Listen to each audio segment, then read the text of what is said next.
How are you today? Today we have a new experiment.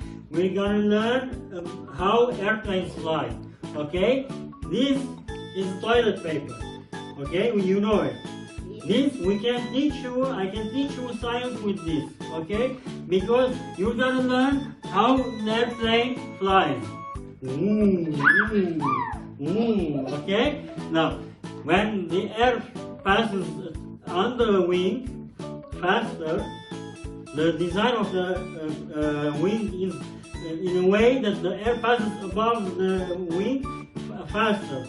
Now, okay, that means it gives a low pressure here, and the high pressure from here we're gonna make the airplane fly above. Okay, now we're gonna test this principle.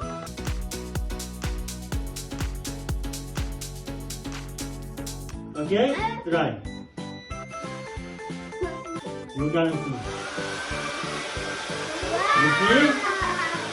Because of faster air, there is lift. Okay? What's happening? The air travels on the toilet paper faster. Here we will have a low pressure and the paper will rise like this. Okay?